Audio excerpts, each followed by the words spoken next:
अगर प्यार सच्चा हो तो लोग बिछड़ कर भी मिल जाते हैं। नित्या की शादी को लगभग 1 साल भी नहीं हुए थे और उसका तलाक हो गया। नित्या के घर वालों ने जबरदस्ती नित्या की शादी करवा दी थी। शादी के कुछ 3 महीने बाद ही उसके पति राकेश का व्यवहार बदल गया। वो नित्या से हमेशा झगड़ा ही करता रहता था। राकेश एक कंपनी में काम करता था और रोज शाम को देरी से घर आता था, क्योंकि ऑफिस के बाद वो दारू पीने के लिए रुक जाता था। घर आकर वो नित्या से हर छोटी छोटी बात पर बहस करता था, उस खरी खोटी सुनता था। वो नित्या को ये भी बोल देता था कि चली जा तू यहाँ से, मुझे तेरी कोई जरूरत नहीं है, बहुत मिल जाएंगी तेरी जैसी। नित्या उसका ये व्यवहार चुपचाप सहन कर रही थी। उसने अपने घर पर भी इसके बारे में कुछ नहीं बताया था। वो अपने घर वालों से नाराज थी। उन्होंने जबरदस्ती उसकी शादी जो करवाई थी। नित्या अविनाश से प्यार करती थी और जब ये बात नित्या के घर वालों को पता चली तो उन्होंने जबरदस्ती उसकी शादी करवा दी। अविनाश उस वक्त कुछ नहीं कर पाया, क्योंकि नित्या के पापा ने अविनाश के खिलाफ पुलिस कंप्लेन कर दिया था कि वो नित्या को परेशान करता है और इसी कारण वो कुछ दिनों के लिए जेल में था। ये सब के बारे में नित्या को नहीं पता था। नित्या अपनी शादीशुदा जिंदगी में बहुत परेशान थी। कुछ महीने ऐसा ही चलता रहा। राकेश थोड़ा भी नहीं बदला था। फिर नित्या ने सोचा कि अब वो और उस रिश्ते में नहीं रह सकती और उसने राकेश से तलाक लेना का फैसला कर लिया और फिर उनका तलाक हो गया।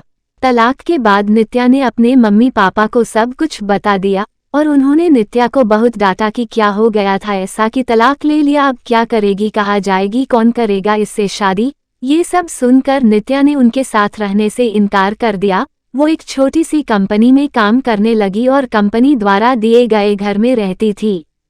उसे कभी कभी अविनाश की बहुत याद आती थी, लेकिन उसने अविनाश से कभी संपर्क करने की कोशिश नहीं किया। वो सोचती थी कि अब उसे किसी पर बोझ नहीं बनना। वो अपने पैरों पर खड़ा होना चाहती थी। वो अपना पूरा समय अपने काम को देती थी।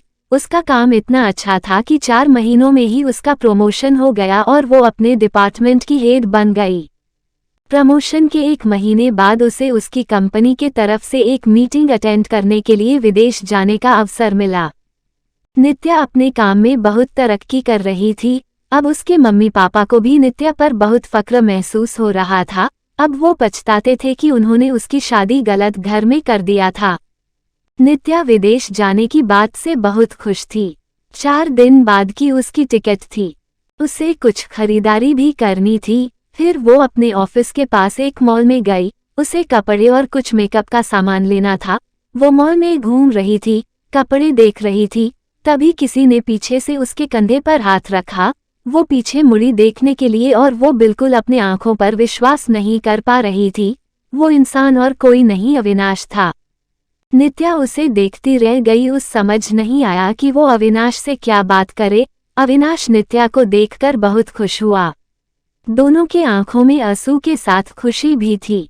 अविनाश ने पूछा, तुम यहाँ अपने पति के साथ हो क्या? नित्या उससे नजरें चुराते हुए बोली, नहीं। अविनाश ने पूछा, कैसी हो? नित्या उससे बात नहीं करना चाहती थी। वो नहीं चाहती थी कि अविनाश को पता चले कि उसका तलाक हो गया है और अब वो अकेले रहती है। अविनाश उससे पूछे जा रहा था। उसने बोला, कुछ बोलो। नित्या वहां से जाने लगी। उसने अविनाश को बोला कि मुझे तुमसे कोई बात नहीं करनी, तुम चले जाओ। अविनाश उसके पीछे पीछे जाने लगा। उसने कहा, मेरी बात तो सुन लो एक बार। फिर भी नित्या नहीं रुकी। फिर अविनाश ने कहा, तुम्हें मेरी कसम है, बस एक बार रुक के मेरी बात सुन लो। फिर नित्या क्या करती? आखिर उसके दिल में अभी भी अविनाश के लिए प्यार था, तो वो रुक गई। फिर अविनाश ने कहा कि कहीं बैठकर बात करते हैं। फिर वो दोनों मॉल के एक रेस्टोरेंट में गए। अविनाश ने उससे पूछा, कैसी हो? वो बोली, ठीक हूँ। अविनाश ने उसके पति के बारे में पूछा कि वो कैसा है, तुम्हारा ध्यान रखता है ना? नित्या चुप थी। अविनाश ने बोला, क्या हुआ, तुम चुप क्यों हो, कुछ बोलो, तुम्हें कोई परेशानी तो नहीं है ना? नित्या बोली, मेरा तलाक हो गया है।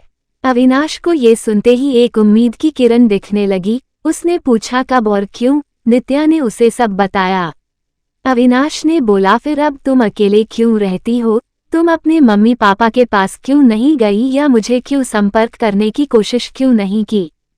नित्या बोली, तुम अगर मुझसे प्यार ही करते थे तो जब मेरी शादी हुई तब क्यों नहीं आए मुझे लेने, कहा थे तुम। उस वक्त मैं बिल्कुल अकेली हो गई थी और मजबूरी में शादी हो गई मेरी। अविनाश ने पूछा, क्या तुम्हारे पापा ने नहीं बताया कि उन्होंने मुझ पे पुलिस केस कर दिया था? मैं जेल में था कुछ महीने। ये सुनते ही नित्या चौंक गई। उसने कहा कि मुझे इसके बारे में कुछ नहीं पता। अविनाश ने उसे पूरी बात बताई। नित्या बोली, मैं माफी मांगती हूँ तुमसे अपने पापा के तरफ से। अविनाश ने कहा, अब वो बात को जाने दो, मैं भूल चुका हूँ वो सब, अभी की बात करो। अविनाश ने बिना देर किए उसने पूछ लिया, क्या अब तुम मुझसे शादी करोगी? नित्या बोली, क्या तुमने अभी तक शादी नहीं की? अविनाश ने कहा, नहीं, मैं अभी अपने करियर पे ध्यान दे रहा हूँ और यह कुछ काम से ही आया था। अब बोलो, शादी करोगी मुझसे? नित्या बोली, अभी 2 दिन में मैं अपने कंपनी के तरफ से विदेश जा रही हूँ एक मीटिंग के लिए। उधर से लौटकर इसके बारे में बात करते हैं। अविनाश ने कहा, पहले ही बहुत इंतजार किया है, अब और इंतजार नहीं होता है, लेकिन फिर भी जैसा तुम कहोगी वैसा ही होगा।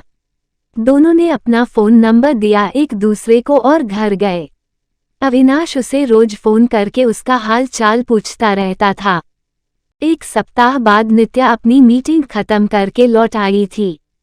अविनाश उसे मिलने के लिए बोल रहा था, लेकिन नित्या अपने ऑफिस में बहुत व्यस्त रहती थी। उसने कहा कि हम रविवार को मिलेंगे। फिर वो दोनों रविवार को उसी मॉल में मिले। अविनाश ने पहले उसके मीटिंग और काम के बारे में पूछा कि सब ठीक चल रहा है ना? नित्या ने कहा, हाँ सब ठीक है। फिर अविनाश ने उससे शादी का पूछा। तुमने कहा था कि आके बताओगी शादी करोगी कि नहीं, तो अब बोलो क्या सोचा है? नित्या तो अविनाश से प्यार करती ही थी और अब उसे मौका मिला था अपने प्यार के साथ पूरी जिंदगी बिताने का। उसने हाँ कह दिया। दोनों बहुत खुश थे। नित्या ने अपने घर पर अविनाश के बारे में सब कुछ बता दिया और इस बार उसके घर वाले उसके इस फैसले से मान गए, क्योंकि पहले उनसे एक गलती हो चुकी थी। अब वो फिर से अपनी बेटी को तकलीफ में नहीं देखना चाहते थे। 1 महीने बाद उनके परिवार ने उनकी शादी करवा दी। अविनाश ने अपना खुद का एक बिजनेस स्टार्ट किया था, तो अब नित्या उसके साथ उसके बिजनेस में हाथ बटाती थी और वो दोनों खुशी खुशी हमेशा के लिए एक साथ हो गए।